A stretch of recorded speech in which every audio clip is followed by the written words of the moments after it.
శివాయ గురవే నమ. శ్రీ గురుభ్యో నమ. శివాపరాధ క్షమాపణ స్తోత్రంలో 9-10 శ్లోకాలు ఇవాళ చెప్పుకుందాం. నగ్నో నిస్సంగశుద్ధస్త్రిగుణ విరహితో ధ్యస్త్వమోహాంధకారో నాసాగ్రే న్యస్తదృష్టి విదిత భవగుణో నైవ దృష్టి కదాచిత్ ఉన్మన్యావస్థయా త్వాం విగతగతిమతి శంకరం న స్మరామి క్షంతవ్యో మేపరాధ శివ శివ శివ భో శ్రీ మహాదేవ శంభో.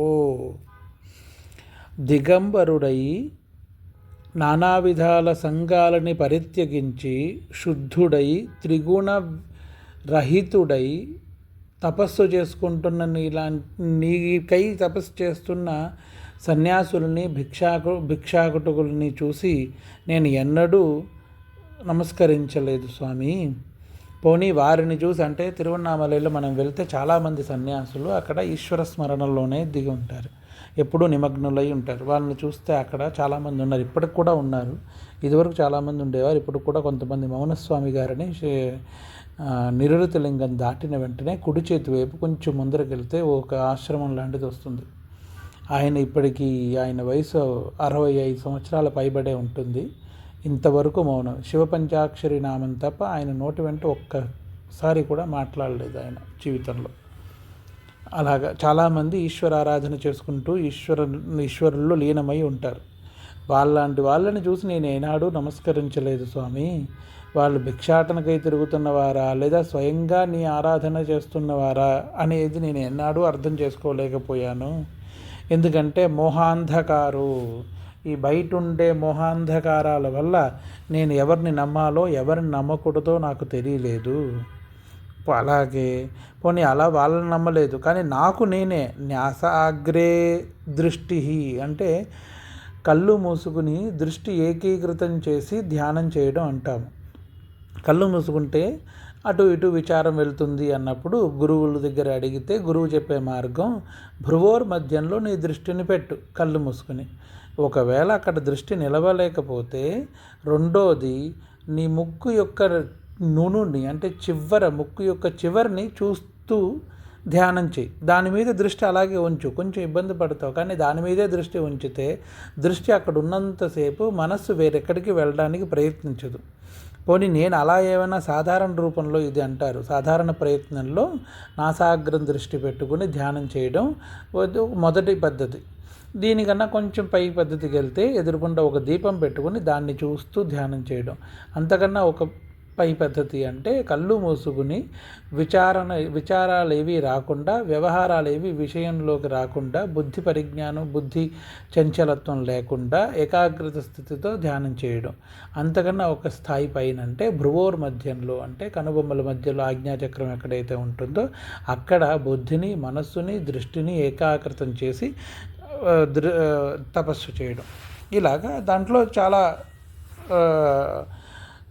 సులువైన పద్ధతి నాసాగ్ర దృష్టి భావం. అది ఒకవేళ అది కూడా నేను ఏనాడూ చేయలేదయ్యా, నైవ దృష్టి కదాచిత్, ఎప్పుడు అలా ప్రయత్నం కూడా చేయలేకపోయాను. పోనీ ఇవన్నీ కాదు, వేరే ఏదైనా చేయడానికి ఉంటుందా అని ప్రయత్నాలైనా చేయడానికి ఆలోచించలేకపోయాను. ఉన్మన్యావస్థయా త్వాం విగత గతిమతి. ఇంత నా మతిభ్రంశం ఎంత ఉంది అంటే ఏది ఆలోచించినా దానికి విరుద్ధంగా ఇంకొక రకమైన ఆలోచన వస్తూ ఉంటుంది. ఇది కాదు కదా, దీని గురించి ఇదికన్నా అది చేస్తే బాగుంటుంది కదా, దానికన్నా అది చేస్తే బాగుంటుంది కదా అని కొత్త కొత్త ఆలోచనలు రావడం తప్ప ఏ ఒక్క దాంట్లోనూ స్థిరంగా ఉండి నీ ఆరాధన నేను ఎన్నడూ చేయలేకపోయాను. శంకరం నస్మరామి క్షంతవ్యో మేపరాధ శివ శివ శివ భో శ్రీ మహాదేవ శంభో. హే ఈశ్వర, నా అపరాధములను మన్నించి నన్ను క్షమించవయ్యా అని అడుగుతున్నాడు. 10వ శ్లోకం అయిందా. స్థిత్వా స్థానే సరోజే ప్రణవమయ మరుత్కుంభితే సూక్ష్మమార్గే శాంతే స్వాంతే ప్రలీనే ప్రకటిత విభవే దివ్యరూపే శివాఖ్యే లింగాగ్రే బ్రహ్మవాక్యే సకలతనుగతం శంకరం న స్మరామి క్షంతవ్యో మేపరాధ శివ శివ శివ భో శ్రీ మహాదేవ శంభో. స్థిత్వా స్థానే సరోజే అంటే నదీ తీరమందు కానీ, కొలము తీరమందు కానీ, మందిరంలో కానీ, లేదా ఏకాంత స్థానమైన కొండల్లోనో, గుట్టల్లోనో, గుహల్లోనో ఎక్కడో అక్కడ కూర్చుని ఏకాంతంగా ప్రణవ ఓంకారాన్ని స్మరిస్తూ, నీ గురించి నేను ఎన్నడూ జపం చేయలేదయ్యా, అలా జపం చేయడం కాకపోయినా కనీసం ప్రణవనామం చేస్తూ మరుత్కుంభిత అంటే రేచక, పూరక, కుంభక అని ప్రాణాయామ మార్గాల్లో కొన్ని మార్గాలు ఉన్నాయి. దాన్ని కూడా నేను ఎన్నడూ ప్రయత్నం చేయలేదయ్యా అనగా దీంట్లో విషయం ఏంటంటే 8 సార్లు ప్రణవం చెప్తూ గాలి ఊపిరి లోపలికి తీసుకుని 16 సార్లు చెప్తూ ఊపిరిని ఆపి 8 సార్లు చెప్తూ ఊపిరిని బయటికి వదిలి మళ్ళీ 16 సార్లు చెప్తూ ఊపిరిని ఆపాలి. దీన్ని ప్రాణాయామం అంటారు. ఇది ఓంకారాన్ని, ప్రణవం అంటే ఓంకారాన్ని 8 సార్లు చెప్తూ తీసుకోవడం, 16 సార్లు చెప్పి ఆపడం, మళ్ళీ 8 సార్లు చెప్తూ వదలడం, మళ్ళీ 16 చెప్తూ ఆగడం. ఇది ఒక పద్ధతి. ఇలాంటి పద్ధతిలో ప్రాణాయామం చేస్తున్నప్పుడు ఊపిరి అవసరం అవుతుంది. ఎందుకంటే మామూలు సాధారణ మనుషులు ఎవరైతే ఉంటారో వారు ఒక 5 సార్లు 8 సార్లు చేసేసరికి వాళ్ళకి ఆయాసం వచ్చేస్తుంది. వెంటనే ఊపిరి పీల్చుకోకపోతే ఇబ్బంది పడిపోతూ ఉంటారు. కానీ ఋషి తుల్యమైన వాళ్ళు 108 సార్లు చెప్తూ ఊపిరి పీల్చుకుంటూ 1108 సార్లు చెప్తూ ఊపిరిని లోపల ఆపి మళ్ళీ 108 సార్లు చెప్తూ 1000ని వదులుతూ మళ్ళీ 1108 సార్లు చెప్తూ ఊపిరిని ఆపుతారు.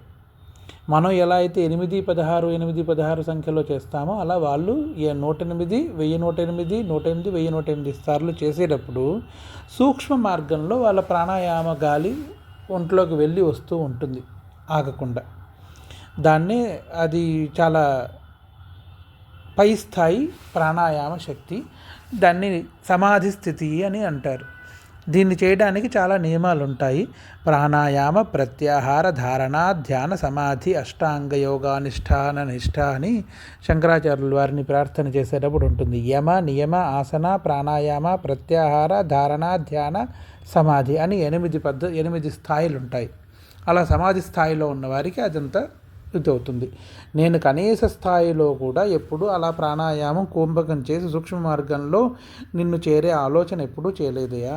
పోనీ అలా చేయలేకపోయినా శాంతే స్వాంతే ప్రలీనే శాంత చిత్తుడినై సొంతంగా ఆలోచనలో నీ నామస్మరణ మాత్రమే చెప్పుకుని తానంతటదే ప్రబలుతున్న ఒక సూర్యుడి వెలుతురు ఎలా అయితే కనిపిస్తుందో లింగం నుంచి, అలా నీ లింగాన్ని నేను దర్శనం చేసుకోలేకపోయానయ్యా. దివ్య రూపాన్ని, ఇలాంటివన్నీ నాలో ఎప్పుడూ ప్రయత్నపూర్వకంగా కూడా సరిగ్గా రాలేదు. లింగాగ్రే బ్రహ్మవాక్యే సకల తనుగతం. ఇవన్నీ కాకపోయినా పెద్దలు వేదాంత విద్వాంసులైన వాళ్ళు చెప్పిన బ్రహ్మవాక్యానుసారంగా కూడా నిన్ను అర్థం చేసుకునే ప్రయత్నాన్ని నేను చేయలేకపోయానయ్యా. శంకరం నస్మరామి, నేను ఎటువంటి రూపంలోనూ నీ స్మరణ సరిగ్గా చేయలేకపోయాను. క్షంతవ్యో మేపరాధ శివ శివ శివభో శ్రీ మహాదేవ శంభో. అందుకని నా ఇందు దయతో నన్ను క్షమించి ఈశ్వర నీ నామస్మరణతో నాకు అన్ని ఫలితాలను ఇప్పించు అని అడుగుతున్నాడు.